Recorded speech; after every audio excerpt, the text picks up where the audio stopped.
Víš čo, ja mám taký pocit a povedz mi, že ja všeobecne mám pocit zo Slovákov, že my nie sme v tomto takýto, vieš? Že akože sme fanúšikovia, ale že nemáme takú tú hystériu v sebe. No, neviem, či to je nejakou hrdosťou. Ja to nemôžem potvrdiť, pretože mám totálnu hystériu. Ja som zistil na Broadway, že ja, chlapec zo Zlatých Moraviec, za 2 sekundy sa viem premeniť na nové hysteria.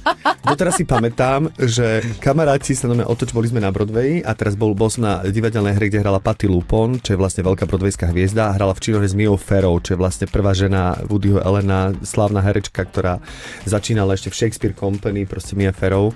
A teraz oni dohrali a my sme čakali, lebo tam je to taký zvyk, že sa čaká pri akože tých backstageových dverách. A zo mňa vyšiel tón, ktorý v živote nevyšiel, že Patti odchádzala. A teraz oni majú, nevieš, aké predstavenie vychytáš. Oni ti niekedy zakývajú, niekedy sa pristavia, niekedy sa odfotia, ale oni hrajú 3 mesiace v kuse každý večer, čiže a tieto ženy majú 77 rokov, takže nemôže od nich čakať, že každý večer sa pristavia, budú sa fotiť proste so 100 ľuďmi, hej.